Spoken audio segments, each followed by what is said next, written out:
नमस्कार, मैं हूं शिल्पी और स्वागत है आपका हमारे चैनल यूआई खबर में। शुरू करते हैं आज के ताजा बुलेटिन, लेकिन उससे पहले यूआई और देश दुनिया की तमाम बड़ी खबरों को सबसे पहले जानने के लिए आप हमारे चैनल को सब्सक्राइब करके बेल आइकन पर जरूर क्लिक करें और फेसबुक पर भी हमें फॉलो करना बिल्कुल भी ना भूलें। साथ ही जिन्होंने हमें कल के वीडियो में कॉमेंट किया है उनके नाम होंगे इस बुलेटिन के अंत में।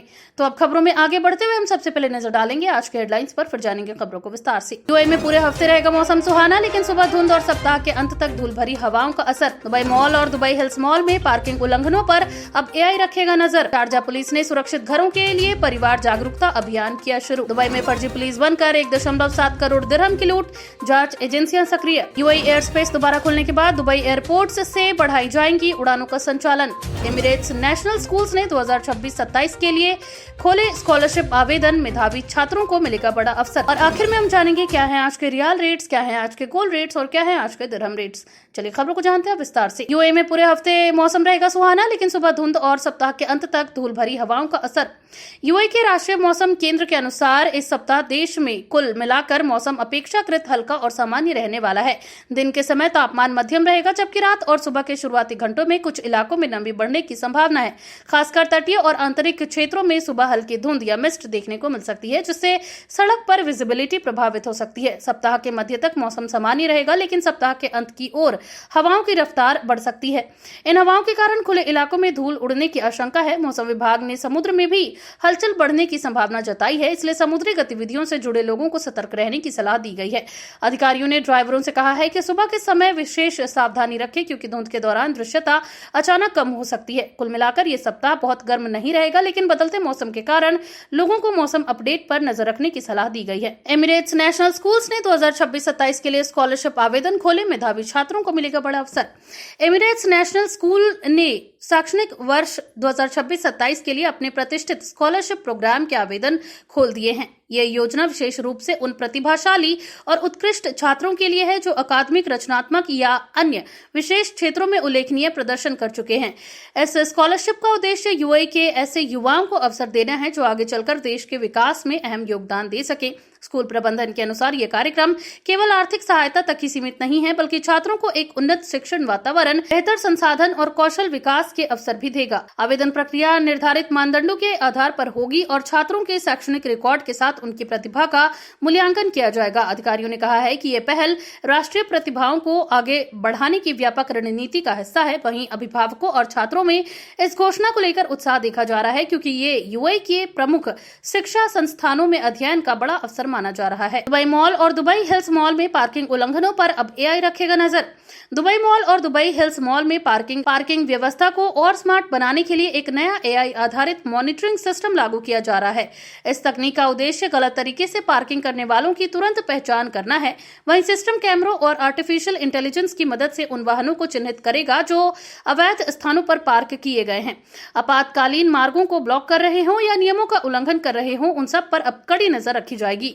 इस पहल के पीछे मकसद मॉल आने वाले लोगों के लिए ट्रैफिक मूवमेंट को आसान बनाना और पार्किंग क्षेत्र में अनुशासन बढ़ाना है। अधिकारियों का कहना है कि जैसे जैसे दुबई में स्मार्ट सिटी इंफ्रास्ट्रक्चर बढ़ रहा है, वैसे वैसे ऐसे तकनीकी समाधान आम होते जाएंगे। बड़ी संख्या में आने वाले ग्राहकों के कारण इन मॉल्स में पार्किंग प्रबंधन चुनौती बनता जा रहा था। अब इस नए सिस्टम से नियमों के पालन में तेजी आएगी और उल्लंघन करने वालों पर तुरंत कार्रवाई संभव होगी। यूएई एयर स्पेस दोबारा खुलने के बाद दुबई एयरपोर्ट्स बढ़ाएंगे उड़ानों का संचालन। दुबई इंटरनेशनल एयरपोर्ट्स पर उड़ान संचालन अब तेजी से सामान्य स्थिति की ओर लौट रहा है। यूएई एयर स्पेस में लगाए गए अस्थायी प्रतिबंध हटने के बाद दुबई एयरपोर्ट्स ने घोषणा की है कि आने वाले दिनों में उड़ानों की संख्या बढ़ाई जाएगी। हालिया क्षेत्रीय परिस्थितियों के कारण कई उड़ानों पर असर पड़ा था, लेकिन अब एयर ट्रैफिक बहाल होने के बाद एयरलाइंस अपना शेड्यूल सामान्य करने की तैयारी में है। यात्रियों को सलाह दी गई है कि वे यात्रा से पहले एयरलाइन से अपनी फ्लाइट की स्थिति जरूर जांच लें, क्योंकि कुछ शेड्यूल में अभी भी बदलाव संभव है। अधिकारियों ने कहा कि सुरक्षा सर्वोच्च प्राथमिकता बनी हुई है और एयरपोर्ट की ऑपरेशनल टीमें स्थिति पर लगातार नजर रख रही हैं। दुबई अंतर्राष्ट्रीय एयरपोर्ट दुनिया के सबसे व्यस्त अंतर्राष्ट्रीय हब्स में गिना जाता है, इसलिए उड़ानों का सामान्य होना न केवल यात्रियों बल्कि पर्यटन और व्यापार दोनों के लिए अहम माना जा रहा है। शारजा पुलिस ने सुरक्षित घरों के लिए परिवार जागरूकता अभियान किया शुरू। शारजा पुलिस ने परिवारों को घरेलू सुरक्षा के प्रति जागरूक करने के लिए नया अभियान शुरू किया है। इस पहल का उद्देश्य घरों में होने वाली दुर्घटनाओं, बच्चों की सुरक्षा, आग से बचाव, डिजिटल सुरक्षा और पारिवारिक जिम्मेदारियों के प्रति लोगों को जागरूक बनाना है। पुलिस अधिकारियों के अनुसार कई बार छोटी लापरवाही बड़ी दुर्घटनाओं में बदल जाती है। अभियान के तहत परिवारों को बताया जाएगा कि बच्चों की निगरानी कैसे रखें, घर में विद्युत उपकरणों का सुरक्षित उपयोग कैसे करें और आपात स्थिति में क्या कदम उठाने चाहिए। शारजा पुलिस का कहना है कि सुरक्षित समाज की शुरुआत सुरक्षित परिवारों से होती है। यह कार्यक्रम सामुदायिक साझेदारी को मजबूत करने की दिशा में भी एक अहम कदम माना जा रहा है। इस पहल के जरिए लोगों में यह संदेश दिया जा रहा है कि सुरक्षा केवल सरकारी एजेंसियों की जिम्मेदारी नहीं, बल्कि हर परिवार की भी जिम्मेदारी होती है। वहीं मेट्रो ब्लू लाइन के सुरंग निर्माण की यानी टनल निर्माण की शुरुआत शहर के ट्रांसपोर्ट भविष्य की बड़ी परियोजना बढ़ी आगे। दुबई मेट्रो ब्लू लाइन परियोजना के तहत सुरंग यानी कि टनल निर्माण कार्य औपचारिक रूप से शुरू हो गया है। ये दुबई की सबसे महत्वपूर्ण सार्वजनिक परिवहन परियोजनाओं में गिनी जा रही है। लगभग 20.5 अरब दिरहम की लागत वाली इस लाइन की कुल लंबाई करीब 30 किलोमीटर होगी, जिसमें भूमिगत और एलिवेटेड दोनों हिस्से शामिल होंगे। इस रूट पर 14 स्टेशन बनाए जाएंगे और ये दुबई के 9 प्रमुख इलाकों को जोड़ेगी। अधिकारियों के अनुसार ये परियोजना दुबई 2040 अर्बन मास्टर प्लान का हिस्सा है और लगभग 10 लाख लोगों को लाभ पहुंचाएगी। अभी परियोजना करीब 20% पूरी हो चुकी है और हजारों कर्मचारी इसके निर्माण में लगे हैं। सरकार का लक्ष्य है कि 2029 तक ये लाइन चालू हो जाए। वहीं इस परियोजना से शहर में ट्रैफिक दबाव कम होगा और यात्रा समय घटेगा, साथ ही शहरी कनेक्टिविटी भी बेहतर होगी। यूएई ने रीजनरेटिव मेडिसिन में बढ़ाई ताकत, स्टेम सेल और जीन थेरेपी से इलाज का नया दौर शुरू। यूएई ने आधुनिक स्वास्थ्य सेवाओं के क्षेत्र में एक और बड़ी उपलब्धि हासिल करते हुए रीजनरेटिव मेडिसिन और स्टेम सेल थेरेपी में अपनी स्थिति और मजबूत कर ली है। देश अब मध्य पूर्व में यानी कि मिडिल ईस्ट में उन्नत चिकित्सा तकनीकों का अहम केंद्र बनता जा रहा है। अबुधाबी स्थित अबुधाबी स्टेम सेल सेंटर इस प्रगति का मुख्य आधार बनकर उभरा है। ये केंद्र स्टेम सेल, जीन थेरेपी और सेल आधारित इलाजों पर तेजी से काम कर रहा है। रिपोर्ट के मुताबिक केंद्र ने कई गंभीर बीमारियों के इलाज में उल्लेखनीय सफलता भी हासिल की है। इसमें CAR-T cell therapy, mesenchymal stem cell therapy और इम्यून सेल आधारित उपचार शामिल हैं। हाल ही में एक ऑटो इम्यून बीमारी से पीड़ित मरीज का सफल इलाज किया गया, जिसे बड़ी उपलब्धि मानी जा रही है। इसके अलावा अबुधाबी के वैज्ञानिकों ने मरीज की अपनी कोशिकाओं से न्यूरल स्टेम सेल्स विकसित करने की तकनीक भी तैयार की है। इससे भविष्य में मस्तिष्क और रीढ़ की हड्डी से जुड़ी बीमारियों के इलाज की नई संभावनाएं खुली हैं। दुबई में फर्जी पुलिस बनकर 1.7 करोड़ दिरहम की लूट, जांच एजेंसियां सक्रिय। दुबई में एक व्यक्ति से लगभग 1.7 करोड़ दिरहम की बड़ी लूट का मामला सामने आया है। रिपोर्ट के अनुसार आरोपियों ने खुद को पुलिस अधिकारी बताकर पीड़ित को रोका और आधिकारिक जांच का बहाना बनाया। इसी दौरान बड़ी रकम लेकर वे फरार हो गए। ये मामला इसलिए गंभीर माना जा रहा है क्योंकि इसमें कानून प्रवर्तन एजेंसियों की पहचान का दुरुपयोग किया गया। पुलिस ने जांच शुरू कर दी है और लोगों से अपील की है कि यदि कोई व्यक्ति खुद को अधिकारी बताता है तो उसकी पहचान और आधिकारिक दस्तावेज अवश्य जांचें। इस घटना ने सुरक्षा को लेकर लोगों में चिंता बढ़ा दी है। वहीं दुबई पुलिस ने कहा है कि आम नागरिकों को किसी भी संदिग्ध स्थिति की तत्काल सूचना देनी चाहिए। सऊदी अरब ने हज यात्रियों को दी बड़ी राहत, अब पासपोर्ट की जगह डिजिटल ID से कर सकेंगे यात्रा। सऊदी अरब ने हज यात्रियों के लिए एक बड़ा फैसला लिया है। अब हज यात्री देश के भीतर यात्रा करते समय भौतिक पासपोर्ट साथ रखने के बजाय डिजिटल विजिटर ID का उपयोग कर सकेंगे। यह सुविधा गृह मंत्रालय के एपशर प्लेटफॉर्म के माध्यम से उपलब्ध होगी। वहीं अधिकारियों के अनुसार ये डिजिटल पहचान पत्र आधिकारिक रूप से मान्य होगा और इससे यात्रियों की आवाजाही अधिक आसान व सुरक्षित बनेगी। हर साल हज सीजन में लाखों यात्रियों की आवाजाही होती है। ऐसे में ये कदम भीड़ प्रबंधन और यात्रा सुविधा दोनों के लिए अहम मानी जा रही है। इससे पासपोर्ट खोने या बार बार दस्तावेज दिखाने जैसी परेशानियां कम होंगी। साथ ही सऊदी प्रशासन इसे हज व्यवस्थाओं के आधुनिकीकरण की दिशा में बड़ा कदम मान रहा है। ओमान में दोपहर के कामकाज प्रतिबंध का उल्लंघन करने पर 1000 ओमानी रियाल तक जुर्माना। ओमान ने भीषण गर्मी के मौसम को देखते हुए दोपहर के समय आउटडोर काम पर लगने वाले प्रतिबंध को लेकर कड़ी चेतावनी जारी की है। अधिकारियों ने साफ कहा है कि इस नियम का उल्लंघन करने वालों पर 1000 ओमानी रियाल तक का जुर्माना लगाया जा सकता है। ये नियम मुख्य रूप से निर्माण स्थलों और खुले क्षेत्रों में काम करने वाले श्रमिकों की सुरक्षा के लिए लागू किया जाता है।